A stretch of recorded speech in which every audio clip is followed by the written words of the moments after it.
গাঙ্গুলি আজকে শিলিগুড়িতে বিজেপির জনসভা থেকে প্রথম বিজেপির মঞ্চ থেকে বক্তৃতা দিয়েছেন।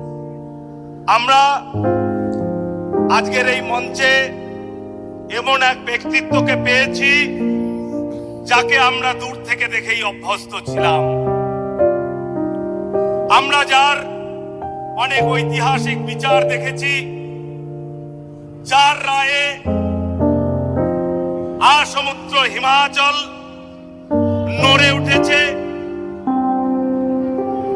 যিনি সাধারণ বঞ্চিতদের সামনে এক আলাদা পরিচয় তৈরি করেছেন, সেই বিচারক অভিজিৎ গাঙ্গুলি মহাশয় আমাদের মধ্যে আছেন। সেই মাননীয় প্রাক্তন বিচারপতি শ্রী অভিজিৎ গাঙ্গুলি মহাশয়কে আমি অনুরোধ করব আমাদের সামনে কিছু বলবার জন্য। মাননীয় অভিজিৎ গাঙ্গুলি মহাশয়।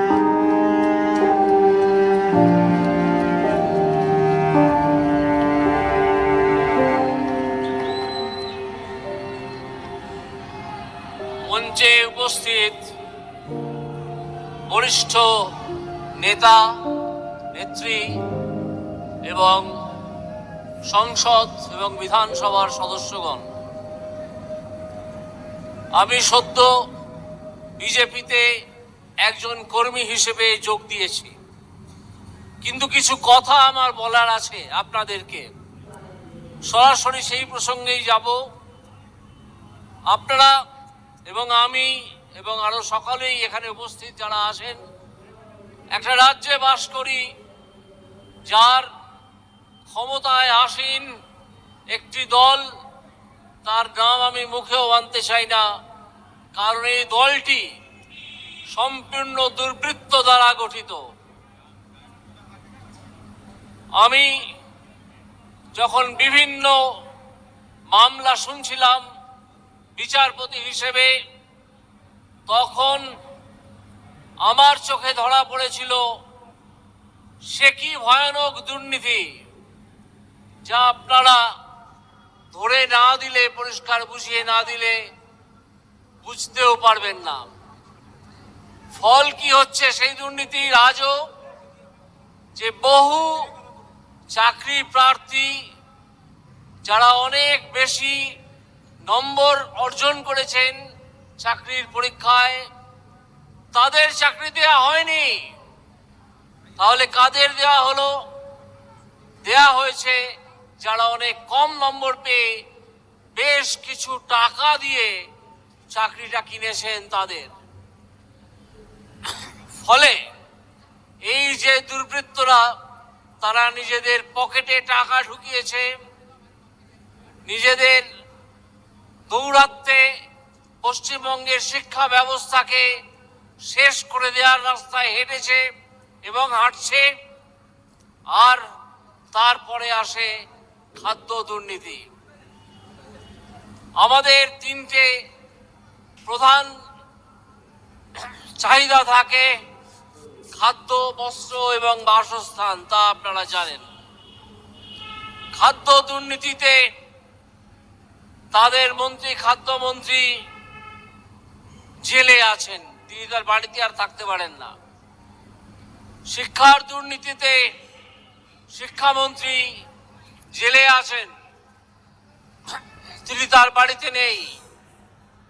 আর বাসস্থানের দুর্নীতির কথা সে তো আপনারা জানেন। প্রধানমন্ত্রী আবাস যোজনার টাকা কিভাবে চুরি করা হয়েছে, কাউকে যদি 50,000 টাকা দেওয়া হয়ে থাকে, তার থেকে সঙ্গে সঙ্গে 25,000 টাকা নিয়ে নেওয়া হয়েছে। ফলে তিনি বাড়িটা করবেন কি করে? বরং তিনি ঋণী হয়ে গেলেন। এই দুর্বৃত্তদের আপনারা একেবারে চোখের সামনে দেখেছেন। আজকে সময় আসছে, একটা নির্বাচন সামনে আছে। এই নির্বাচনে সেই দুষ্কৃতী দলকে একটা শিক্ষা দিতে হবে। সেই শিক্ষা হচ্ছে তাদেরকে পশ্চিমবঙ্গ থেকে উৎখাতের শিক্ষা। পশ্চিমবঙ্গের ক্ষমতায় আসীন এই দুর্বৃত্ত দলটিকে বুঝিয়ে দিতে হবে যে তোমাদের মেয়াদ শেষ হয়ে গেছে। তোমরা যে পরিমাণ কাজ যে পরিমাণ জালিয়াতি তোমরা বিভিন্ন বিষয়ে করেছো, খাদ্যে করেছো, বাসস্থানে করেছো, শিক্ষায় করেছো, তার মূল্য তোমাদের চোকাতেই হবে। এই যে আজকে 42টা লোকসভা আসনের নির্বাচন আসছে, ঘোষণা হয়ে যাবে শীঘ্রই, তাতে ওই তৃণমূল কংগ্রেস দুর্বৃত্তদের দল একটা ভোটও দেবেন না তাদেরকে। তৃণমূলকে আজকে আপনারা এখানে শপথ নিয়ে যান যে তৃণমূলকে একটা ভোটও নয়,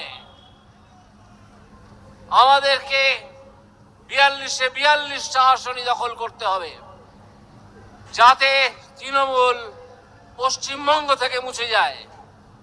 আমরা বিভিন্নভাবে বিভিন্ন সূত্রে সংবাদপত্রে খবর পাচ্ছি যে এই তৃণমূল দলটি আস্তে আস্তে ভেতর থেকে ভাঙতে শুরু করেছে। তাদের বহু কর্মী এবং নেতা দল ছেড়ে চলে যাচ্ছেন। তাদের পক্ষে আর সেই দলে থাকা সম্ভব হচ্ছে না, কারণ সিবিআই এবং ইডি সেই দুর্বৃত্ত দলের নেতাদের ধাওয়া করেছে। সেই দুর্বৃত্ত দলের নেতাদের সঙ্গে আর কেউ থাকতে চান না। এমনকি দু একজন যদি ভালো নেতা থেকে থাকেন, তিনিও বেরিয়ে যাচ্ছেন দল থেকে।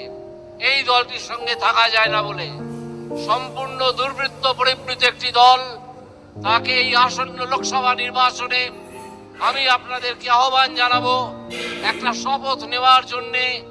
আজকে আপনারা এই লক্ষ লক্ষ মানুষ এখানে হাজির হয়েছেন, তারা একটা শপথ নিয়ে যান। তারা তাদের এলাকায় এইটুকু অন্তত প্রচার করুন যে এই দুর্বৃত্ত দল তৃণমূল কংগ্রেসকে একটা ভোটও দেওয়া যাবে না। তারা নারী নির্যাতন করেন, সন্দেশখালীর ঘটনা আপনারা জানেন, শিক্ষা দুর্নীতি, খাদ্য দুর্নীতি, বাসস্থান দুর্নীতির কথা আমি তো বললাম।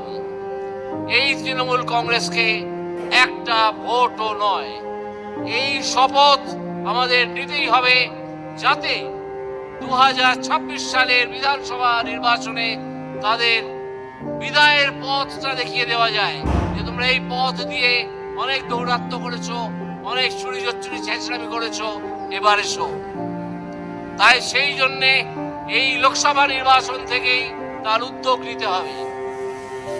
আরো অনেক বরিষ্ঠ নেতা আছেন, তারা আপনাদের কাছে আরো অন্যান্য সমস্যা এবং সার জন্যে আমাদের নরেন্দ্র মোদীজির যে উৎসাহ, সবকো সাথ এবং যে স্লোগান সবকো সাথ সবকা বিকাশ কিভাবে করা হচ্ছে তা বর্ণনা করবেন। আমি আমার এই সংক্ষিপ্ত বক্তব্যে আপনাদেরকে সেই শপথ নেওয়ার কথাই অনুরোধ করব যে নো ভোট টু তৃণমূল, তৃণমূলকে একটা ভোটও নয়। আপনারা সবাই আমার প্রণাম জানুন, আমার প্রণাম গ্রহণ করুন। পরবর্তী বক্তা শীঘ্রই আপনাদের সামনে আসবেন।